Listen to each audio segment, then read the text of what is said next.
Transformers Shattered Glass presents an alternate universe where the traditional roles of Autobots and Decepticons are reversed. In this twisted mirror of the classic Transformers narrative, the Autobots are ruthless tyrants, and the Decepticons are valiant rebels fighting for freedom. This comic series delves into the complex characters and the intense conflicts that arise in a world turned upside down.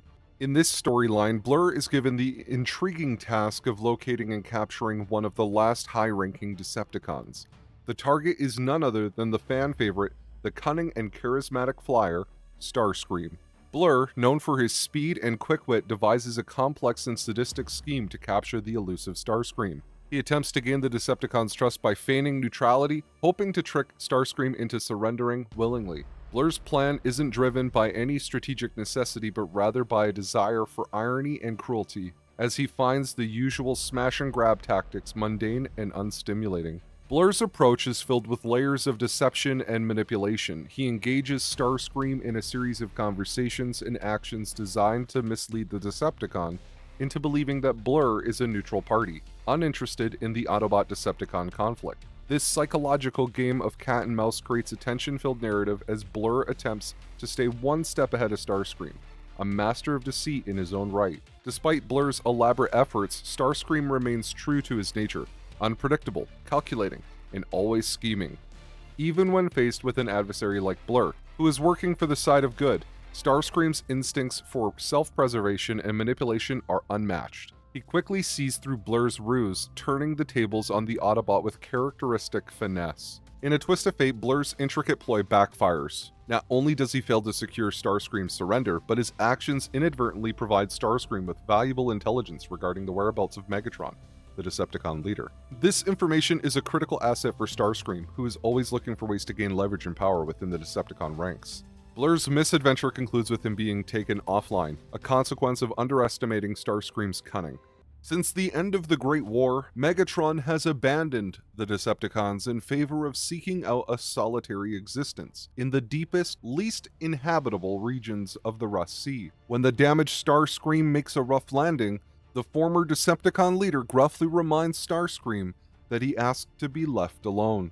When Starscream falls unconscious, however, Megatron's compassion compels him to bring Starscream inside his jury-rigged shelter and repair his former lieutenant. As soon as he regains consciousness, Starscream explains his recent run-in with Blur and the other body scrappers, who've put a bounty on his head after somehow catching wind of his recent activities. When the conversation turns to Starscream's former ally, Jetfire, Starscream abruptly changes the conversation to Megatron's dingy living quarters. As he takes in the sight of a tattered Decepticon poster on the wall, Starscream admits that it reminds him of the first time he ever saw Megatron. Before the war, Starscream was a scholar. He and Jetfire visited the Senate in Iacon to discuss funding for their work on the same day that Megatron held an anti-Emperata rally outside the building. The pair watch from the sidelines as an argument between Megatron and security officer Prowl over their right to protest turns heated. When Prowl accuses Megatron of getting away with his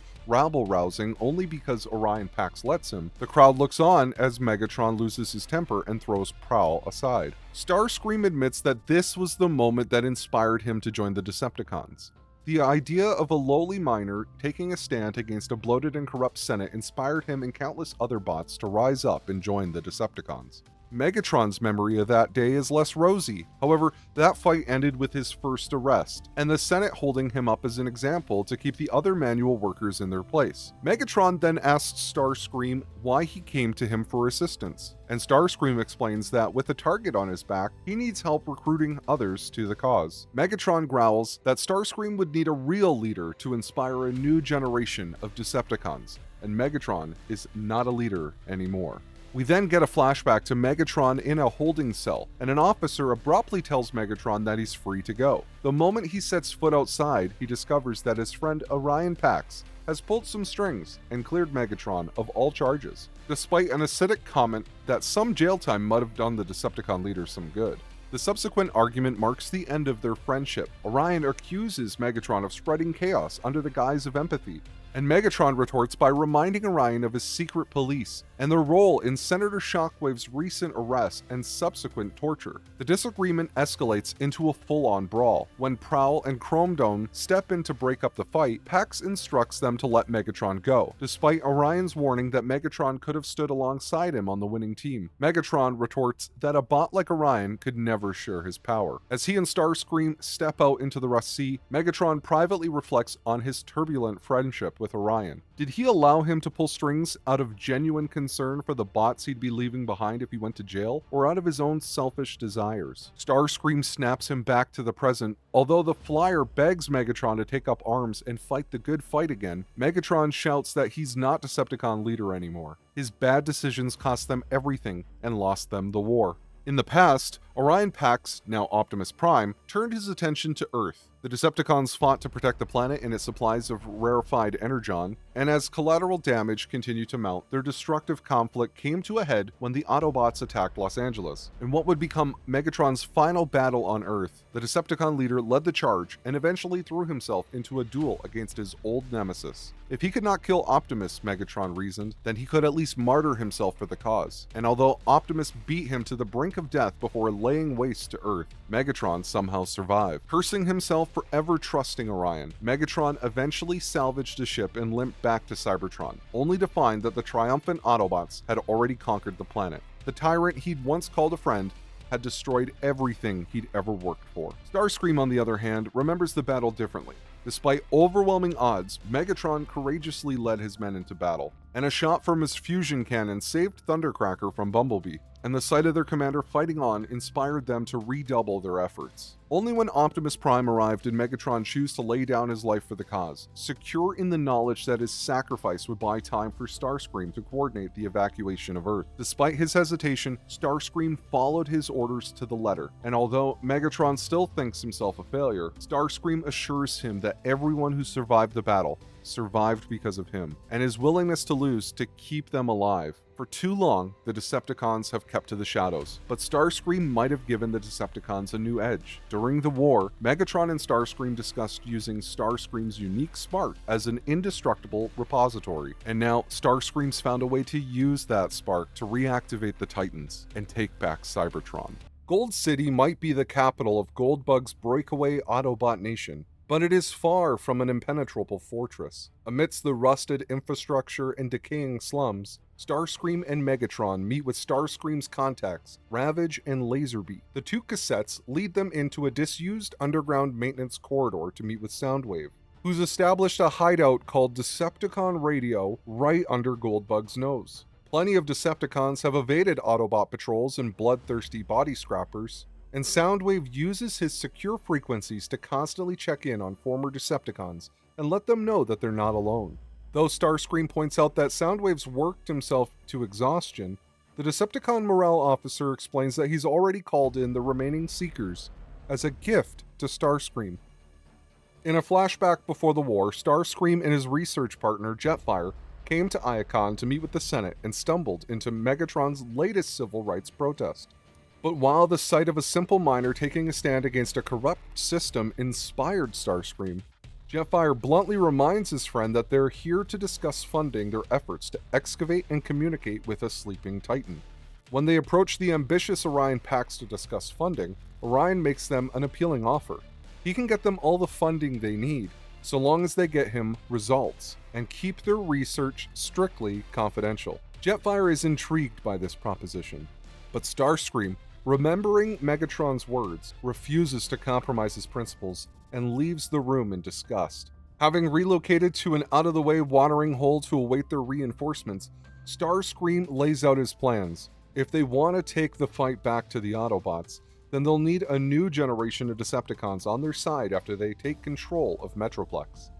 While the corrupt and oppressive Autobot warlords have made no shortage of possible enemies, the hard part will be building up their army in secret. But Megatron warns Starscream to keep his voice down. Somebody's watching them. And when Megatron flips their table, he dislodges Eject, a hidden Autobot spy. Back in the past, having secured their funding, Starscream and Jetfire can turn their attention back to their archaeological work. As Cybertronians work to unearth Metroplex's colossal head, Starscream exults at the possibility of one day finding a way to communicate with the giant. But Jetfire remains concerned. Their research grants won't last forever. Starscream makes him promise that they're not going back to Orion Pax, who clearly wants to control the Titan and its history for his own ends, and Jetfire reluctantly agrees. Where there's eject, Blaster and his minions aren't far behind.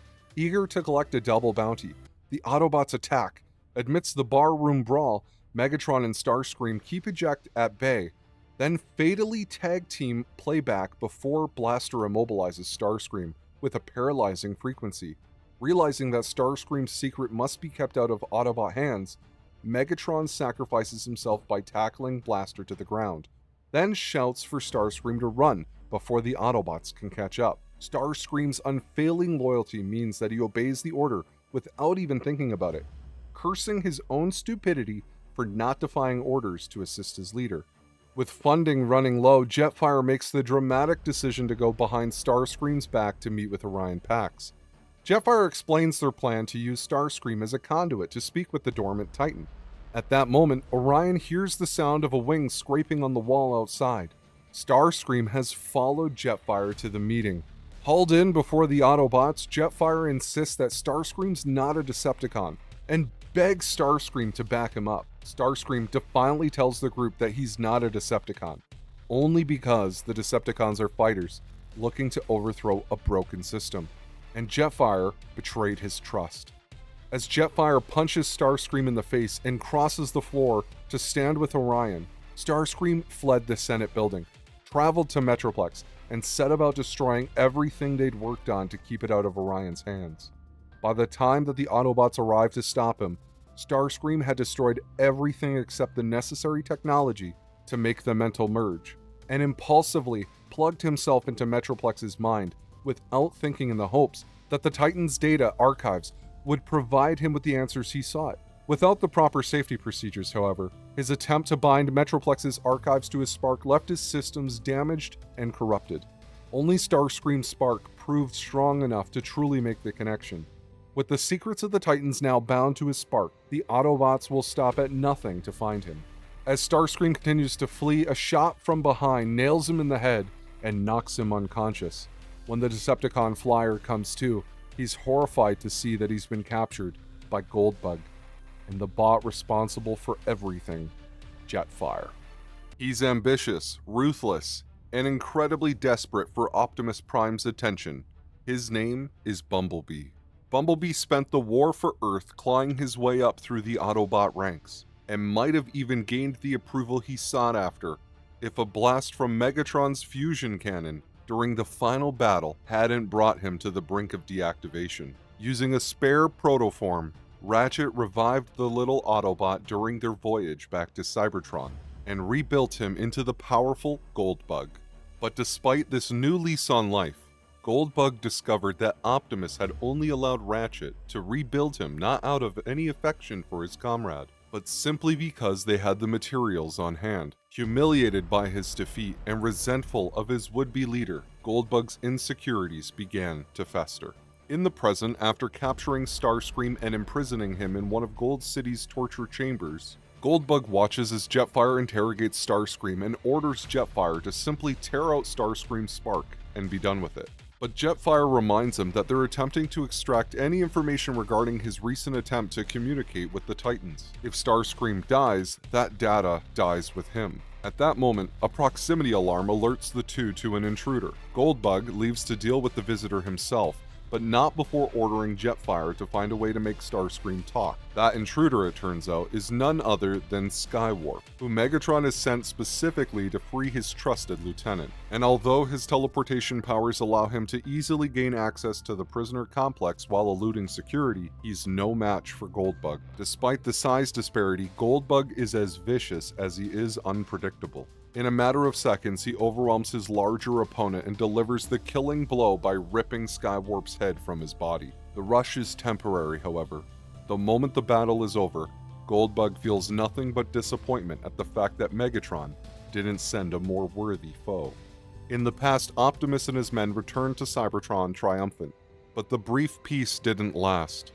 Goldbug soon realized that Prowl intended to betray the Autobot leader, and Optimus refused to heed his warnings. And in response, Goldbug snarls that his leader has his head up his bumper. But this brief moment of insolence earns him a painful beating.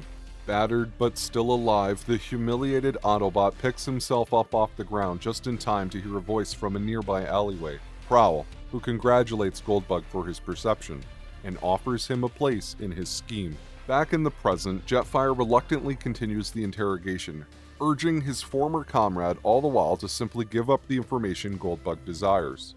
When Goldbug returns, he throws Skywarp's head at Starscream's feet in a calculated ploy to break Starscream's spirit, and taunts that Megatron couldn't be bothered to send a more important Decepticon to rescue him. Goldbug then orders Slicer to round up and execute any suspected Decepticon sympathizers, and then orders Jetfire to try and crack the encrypted files in Starscream's Spark by any means necessary. Jetfire points out that it will take time, and Goldbug snaps at him to do what he's told. If he can't wake up the Titans, he'll use Starscream's body to draw out Megatron and his followers from the shadows. Starscream just laughs. He might be the ruler of his own city, but at his core, Goldbug is still the same pathetically desperate Autobot he's always been. He's just transferred his obsession to Megatron. Goldbug screams for Starscream to shut up and lunges for the controls of the torture device until Jetfire holds him back. If they kill him, they lose their one chance to get a Titan. Either way, they've got bigger problems. Megatron sent reinforcements. In the Autobot facility, Tapout and Freeway are standing guard when a lone Cerebro shell bounces off Tapout's helmet, infects his comrade, and gives the heroic Insecticons the opening they need to launch their rescue mission. But although Venom and Scrapnel quickly make mincemeat of the Autobots, none of them can stand up to a furious Goldbug, who meets the invaders head-on. Despite the 6-on-1 odds, they don't stand a chance against Goldbug, who easily slaughters his way through the swarm, and we see a flashback of his failed attempt to assassinate Optimus Prime. Despite his best efforts, Goldbug was unable to wound his former leader, but this defeat was merely a setback, as he steadily rebuilt his power base and turned Gold City into his own personal fortress. Goldbug vowed that no one will ever think of him as a joke again. Jetfire raises Goldbug on his communicator, but as he stalks back to the torture chamber, the Autobot warlord has had enough of his excuses. If Jetfire won't get Starscream to talk, then he'll do it. In shock, Jetfire watches as Goldbug storms in and points his blaster directly at Starscream's face. Jetfire has always prided strength above all else. Physical strength, strength of conviction, strength of ideals. Although it was initially mere desperation that led him into the evil Autobots, he soon grew to appreciate their desire for order in a chaotic world, and helped them achieve victory over the disorganized Decepticons. But as their war took from Cybertron to Earth and back, Jetfire could never escape his past with Starscream. Now fate has brought the two together once more. But with a furious Goldbug ready to execute Starscream, this encounter might be their last. Jetfire does his best to talk down Goldbug, but the little Autobot warlord is tired of his excuses. As he releases Starscream from his shackles, he orders Jetfire to do his job and get the information he needs by any means necessary. But the sight of a helpless Starscream causes Jetfire to remember their last conversation before the fall of the Senate and the outbreak of war. Defeated, weakened, but still defiant, Starscream has just enough fight left in him to tell Goldbug that Jetfire always cared about him. Goldbug, in a fit of rage, kicks Starscream's body and screams that he won't be leaving Gold City alive. Either Jetfire kills him, or Goldbug kills the both of them. It's at that moment, however, a distant explosion rocks the entire complex. Starscream quickly realizes that Megatron has returned, bringing with him an army of Decepticons, and as Goldbug momentarily panics, Jetfire, determined to put things right between him and Starscream, lashes out without thinking, swinging one massive fist right into Goldbug's face. With Goldbug momentarily stunned, Jetfire helps Starscream to his feet, confident that he's done the right thing, but isn't aware that Goldbug's regained his bearings until he blasts Starscream in the back. Wounded but still alive, Starscream has just enough strength to point out that Goldbug missed his spark, which is exactly what Goldbug wanted. With one motion, the Autobot wraps his hand around Starscream's exposed spark, then rips it from his body to instantly kill the Decepticon flyer. The subsequent scream of anguish echoes across the battlefield, causing Autobots and Decepticons alike to stop and search for the source of the noise. For the first time since the start of the war, Jetfire allowed himself a moment of weakness, and that weakness has cost him dearly. Starscream was always there for him. Even when the war drove them apart, Starscream never stopped trying to convince his old friend to return to the light. But Jetfire was always too scared, too weak, to take his hand and see that offer for what it truly was, until it was too late to accept. As Goldbug wraps his hands around the precious spark, he callously tells his former lieutenant that Starscream was never going to walk out of this alive. And as armed Autobots pour into the room, whatever happens to Jetfire next is his own fault. As Goldbug walks away, Jetfire's grief turns to rage, and the huge Autobot lunges on the first of Goldbug's goons and rips him apart. For so long, the Autobots claimed to have championed efficient order over destructive chaos. But what kind of ordered society would allow bots like Goldbug to backslide into petty tyranny, or allowed a chaotic Decepticon rebellion to flourish underneath their noses? No matter what Goldbug says, the war is not his fault. By the time that Soundwave and a team of Decepticons blast their way into the building, they find Jetfire cradling Starscream's dead body. But the newly disillusioned Jetfire has no love for the Decepticons either. All he wants is to be alone, away from the war and hatred and death. And as Megatron watches, Jetfire blasts off, taking Starscream's body into the sky with him. Believing that Jetfire is the one responsible for killing Starscream, Megatron gives chase in his own aircraft mode and shouts for him to surrender Starscream's body. When Megatron tries to ram him, he sends both Jetfire and Starscream's body tumbling to the ground. And in that moment, Jetfire remembers why he and Starscream went their separate ways. A furious Jetfire screams that Megatron turned Starscream against him, forced him to take up arms and become a soldier. But instead of fighting him, Megatron simply restrains him and holds him back long enough that he finally reaches the dark epiphany that he was the one who drove Starscream away all those years ago. With Goldbug missing and his followers in retreat, the Decepticons on the cusp of retaking Gold City, Megatron tells Jetfire that they'll erect a memorial to honor the departed comrade, and suggests teaming up with the Decepticons to find Goldbug and retrieve Starscream's stolen spark. But Jetfire tells him he'll think about it. As he transforms and flies off, Jetfire has one last request for Megatron. When they make that memorial, make it dramatic. The Decepticons are not the only parties interested in the recent liberation of Gold City. Sometime after the takeover, a hooded figure sneaks into a nearby manhole to contact his leader. That bot is none other than Goldbug's former lieutenant, Slicer, who is, in reality, a double agent for the ambitious Ultra Magnus. Slicer informs his leader that Goldbug has been deposed and fled the city, that Goldbug still has Starscream's spark, and only time will tell if he actually knows how to use this power. Magnus knows that the fall of Gold City marks the start of a new chapter of Cybertronian history. Prowl and Optimus Prime have coveted the power of the Titans for megacycles, and even now they will surely be drawing up plans to seize the spark. Whoever controls that spark will control the Titans, and although he's lost everything, Goldbug is surely aware of this. Even now, at his command, Metroplex slowly awakens from his long slumber. And that is the conclusion to Shattered Glass. All in all, these 5 issues have been a lot of fun to cover with you guys. I hope you guys have enjoyed this series. Let me know in the comments what you guys thought of Shattered Glass, if this is the first time that you are experiencing it, or maybe you've read it in the past. And let me know if there's anything about Shattered Glass you'd like me to cover in the future. You guys are awesome. Thank you so much for watching this series, and if you guys enjoyed it, please give this video a like. Don't forget to sub to the channel for more, and I'll see you guys next time.